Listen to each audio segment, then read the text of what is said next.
Buenas tardes a todos. Yo voy a preferir no usar el micrófono porque creo que suena mejor o peor, no sé. Quiero agradecerles la presencia a todas y a todos quienes nos acompañan hoy día. Tal como Ramiro muy gentilmente me presentó, mi nombre es Manuel Fernández, soy historiador, miembro del CITEL. Y cuando Ramiro me comentó la posibilidad de tener a Luis acá y presentar el libro, ponerlo en circulación oficialmente acá en Concepción. Antes ha estado circulando oficiosamente, no oficialmente. Inmediatamente le dije que sí, que para mí era un tremendo honor intentar realizar algún tipo de comentario lúcido respecto a un trabajo como el que Luis nos entrega. Quisiera agradecerle también al Comunal del Colegio de Profesores por habernos permitido reunirnos acá. Lamentablemente nos tocó después de Joel y de Miguel, que dejaron no solo la memoria, sino que también las emociones aquí arriba, ¿sí? Y por lo tanto voy a intentar mantener ese contexto en el cual poder generar esta conversación con los compañeros que están aquí presentes en la mesa. Inevitablemente tengo que decir esto: esta presentación está dedicada a Mauricio Hernández Norambuena Ramiro, militante comunista, combatiente del Frente, combatiente internacionalista, latinoamericanista y prisionero político en Brasil, y hoy día prisionero en las cárceles del neoliberalismo postdictatorial chileno. Libertad, Ramiro, por siempre.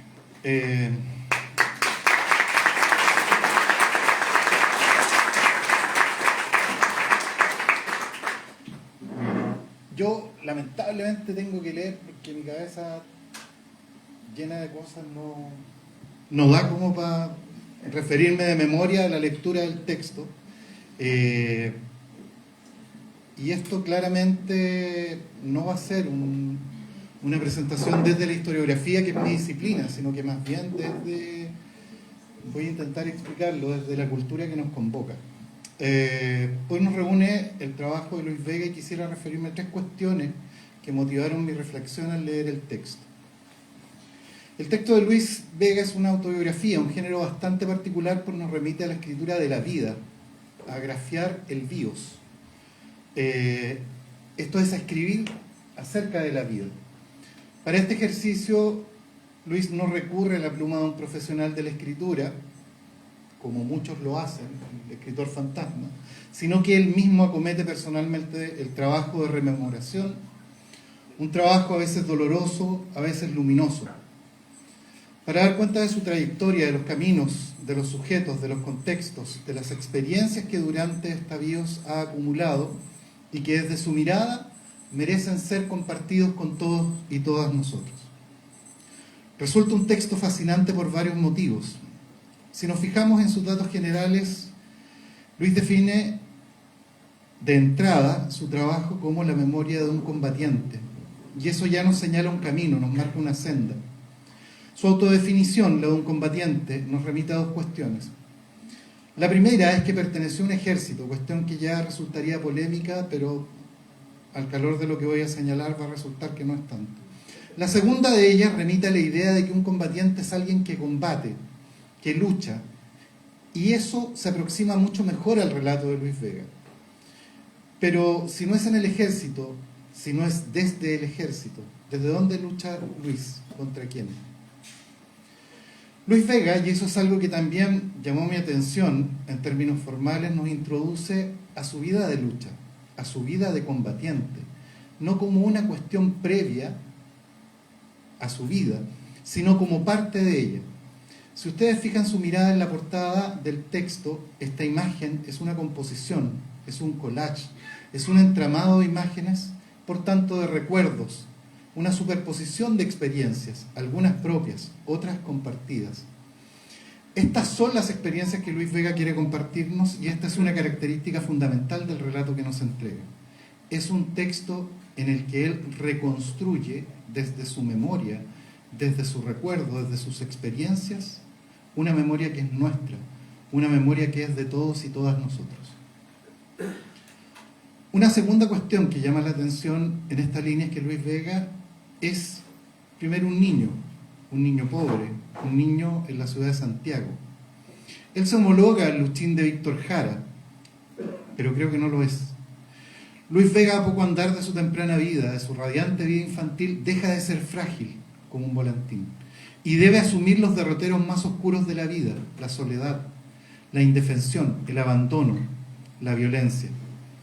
El relato del autor de su experiencia como, comillas, niño guacho, de aquellos que deambulan por la ciudad, que son invisibles, que pareciera son oscuros pues nadie los ve y a nadie les importan, son una parte primigenia de su identidad, son una parte axial de su condición de luchador, desde temprano, combatiendo el frío, el hambre, que son las peores formas de violencia que existen cuando afectan al que no comprende el porqué de esa vida que le ha tocado vivir, como dice Luis.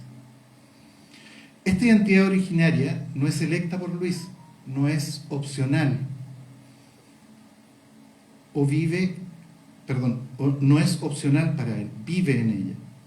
La violencia, la soledad del guacherío, no deja opción. Sobrevivir obligado a resignificar el ambiente, el entorno, las relaciones, porque el problema principal no es su identidad, es el hambre, es el frío. Quizá por esto no encontramos en el libro de Luis ninguna declaración políticamente correcta, ninguna alusión al mainstream sociopolítico actual o sociocultural, ninguna relación a una performance o a una epifanía identitaria, alterna o contracultural. No encontramos en el texto discursos cargados de citas filosóficas o sociológicas o doctrinarias. Tampoco serán citados la Mistral o Huidobro, no habrá referencia a los prisioneros o a los tres.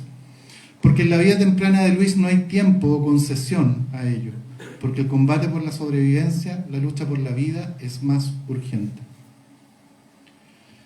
En segundo término, y sobre la cuestión de la vida de Luis, es una entrada relevante al texto, pero no es la única. Decíamos que la silueta de la portada introduce otra dimensión, la del combatiente. ¿A cuál ejército pertenece Luis? Claramente diría, si uno lee su texto, al de la clase trabajadora. ¿Y dónde? ¿Cuándo? ¿Cómo surge ese ejército? Esa respuesta sería que surge en la memoria de su militancia política, y esto es relevante porque esa memoria es también una historia de luchas más largas y de muchos y muchas. Es relevante porque el texto se entronca con otros textos y pienso que forma parte de una comunidad, así como lo observara Raymond Williams, que es un sociólogo británico. Es algo que nos une, algo que nos es común, sentimientos, relaciones, algo que es más cercano e inmediato que los conceptos de sociedad, de Estado, de nación. Y al menos, en mi opinión, el texto forma parte de varias comunidades. Solo quiero señalar tres. La primera es la comunidad o tradición de escritores autobiográficos que han disputado el sentido y el carácter de las escrituras del yo, una forma narrativa bastante difundida entre las élites políticas y culturales desde siempre.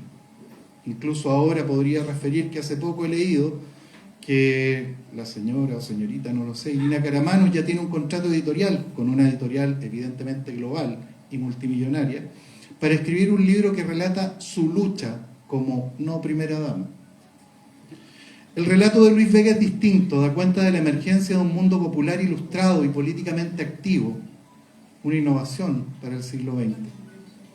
Cuando no rebelde y revolucionario, han encontrado en este modelo de escritura un puente, los sujetos, hacia una comunidad lectora más amplia. Y podríamos decir que el texto de Luis se entronca con algunos otros textos de estatura mundial, como la novela de Nikolai Ostrovsky, Así se templó el acero, la creación de un héroe. Pero también a los relatos revolucionarios escritos por las tradiciones de lucha del tercer mundo, como los de Mao, sobre las guerrillas o la guerra prolongada, de Ho Chi Minh, El diario en la cárcel, o Abajo el colonialismo, del general Giap, El hombre y el arma, o en América Latina, los diarios de motocicleta del Che, o el diario en Bolivia, o la guerra de guerrillas de Guevara. De Carlos Cabezas, La montaña es algo más que una inmensa estepa verde, de Mauricio Rosenkopf y Eleuterio Fernández Huidobro en Uruguay, que son un texto de memorias de la cárcel escrito a 4 manos, Memorias de Calabozo se llama, con el texto de Marighella, el mini manual del guerrillero urbano, y en Chile con los libros de otros compañeros de otras tradiciones, como Guillermo Ronco Rodríguez, Hacia el Dama, hacia el final de la partida, de la Brigada Secundaria del Cordón Cerrillo, de Ricardo Palma, Una larga cola de acero, El gran rescate, de José Miguel Carrera, Misión Internacionalista, Somos tranquilos pero no tanto, de Manuel Cortés, Yopatán, de Ramiro, Un paso al frente, Habla el comandante Ramiro. Esto es, el libro de Luis se entronca con una tradición de escrituras del yo que es subversiva y por ello contrahegemónica. En segundo término, esta tradición de la que estoy hablando y en la que incluyo el texto de Luis Vega, tiene un segundo anclaje y esta es su memoria militante. Aquella del joven que ingresa a la Jota, aquel militante que forma parte de los llamados Frente Cero, que es destacado para participar en la primera misión de formación especializada militar en la década de los 80, cuando el Partido Comunista de Chile desarrolla su política militar para llenar el, comillas, vacío histórico. Todos estos elementos están en el texto de Luis. Esta que no es una historia rosa, no está llena de colores o tonos cálidos, es una historia de claro oscuro. Hay un pasaje dentro de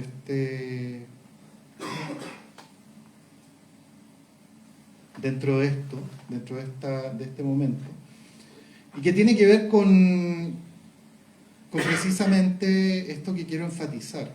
Se encuentra en el capítulo de la isla, y que me gustaría compartirles, porque creo que es bastante decidor. La llegada a Cuba, dice Luis, lo cito entre comillas, la llegada a Cuba no fue como esperaba. Después de ser ubicado en un departamento en el municipio del Vedado, a una cuadra del Malecón, nos dijeron que debíamos esperar a los responsables de nuestro partido para que nos visitaran y pudieran definir cuál sería nuestra preparación militar.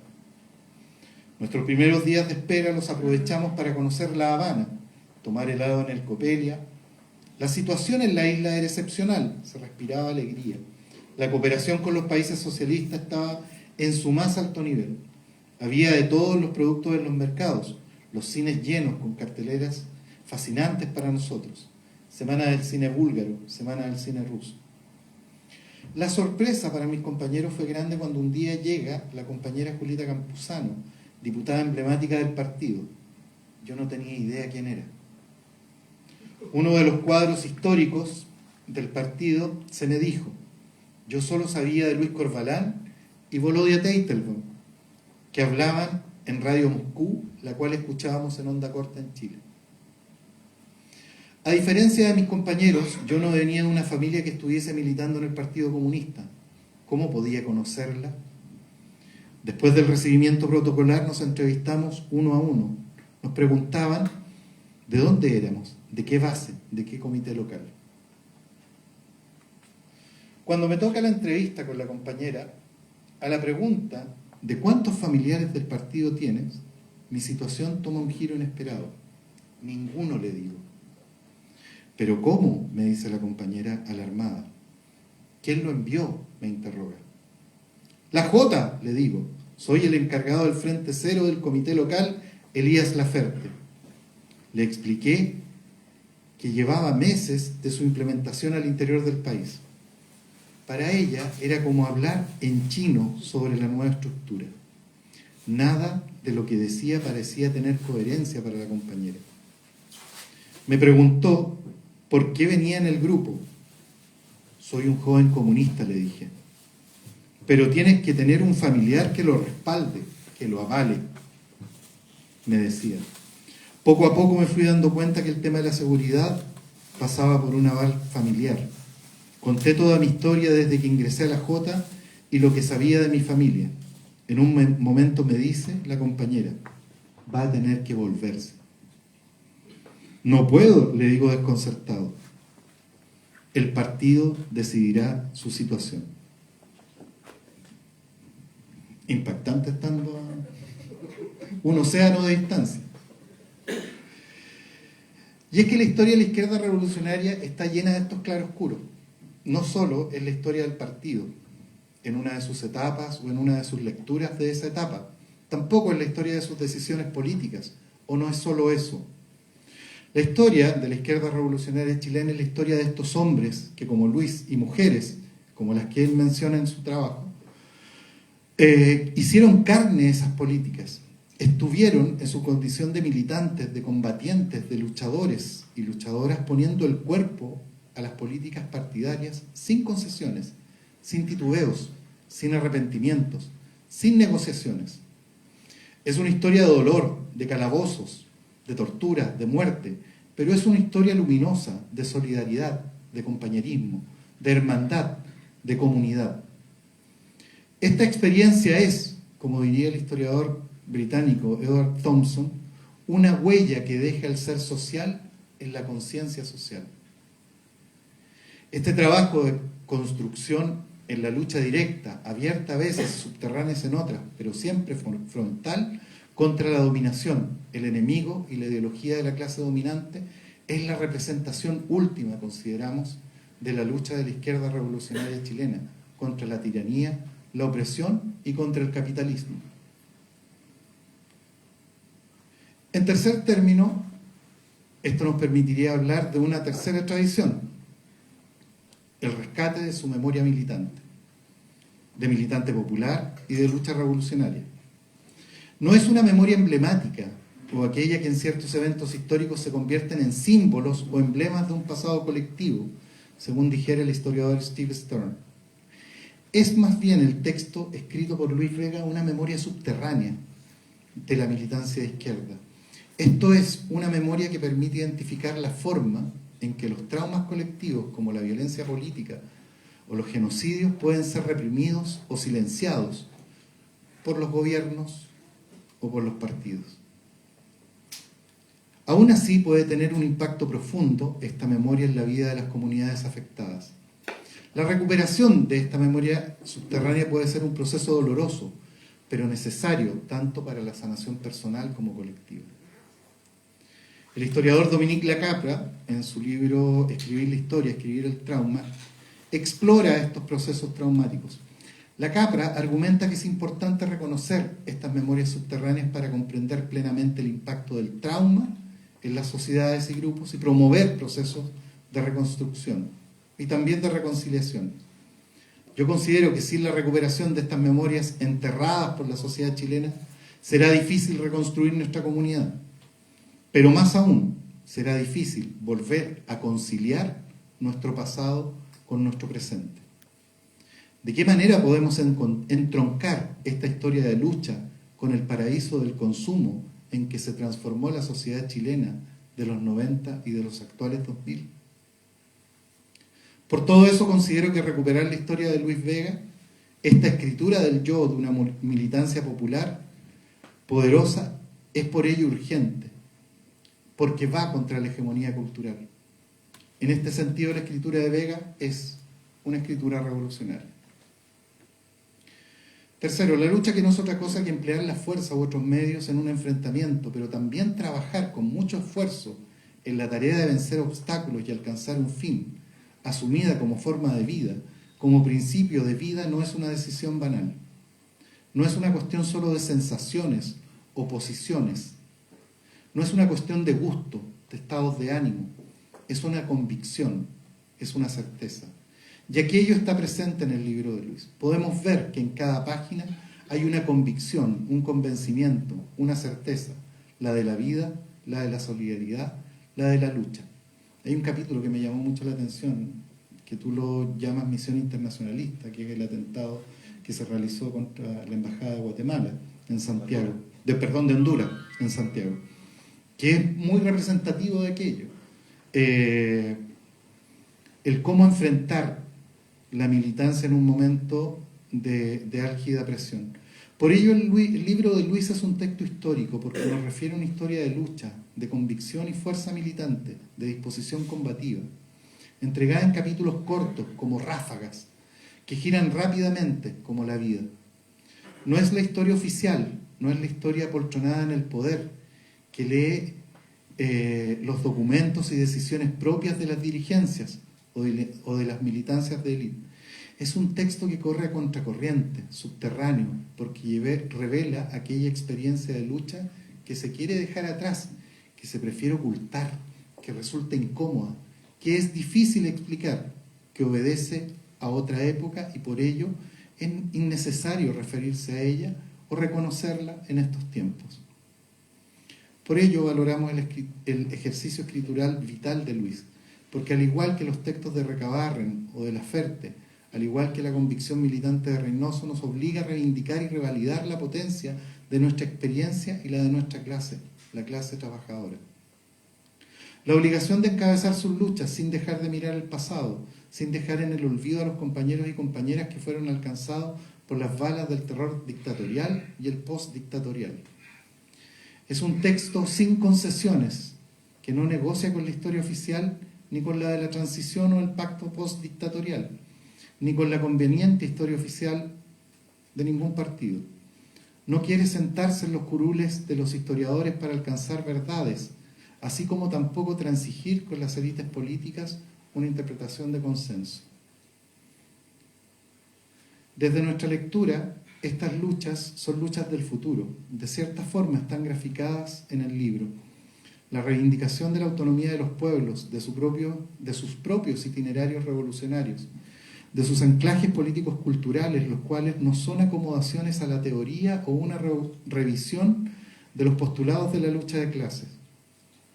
En el libro de Luis, claramente la reivindicación de la lucha del pueblo cubano, del pueblo venezolano, del pueblo boliviano, de sus revoluciones, de sus proyectos políticos, no es una impostura juvenil, no es un posicionamiento performático en la vida y en su militancia. Estas son una más de las expresiones de la lucha histórica por la superación de la explotación de la clase, de una clase sobre otra. Son un eslabón más en la cadena de la lucha de clases. Y así lo grafica el capítulo Caminando junto a los pueblos, que es el que cierra tu trabajo.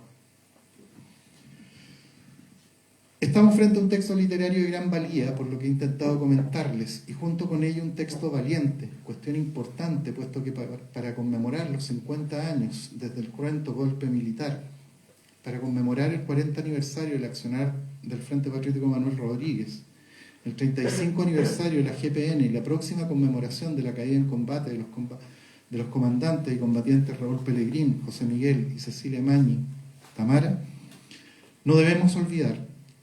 Hay que tener valentía para recordar en estos tiempos. Recordando al escritor Roberto Bolaño, la literatura debe ser valiente, si no, no sirve de nada.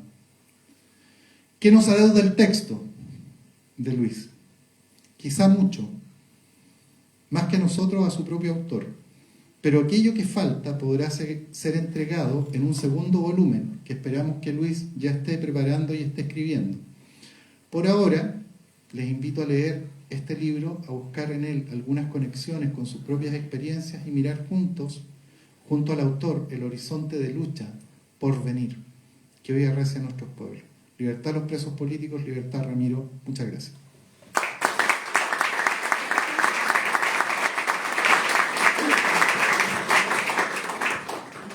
Gracias, Manuel.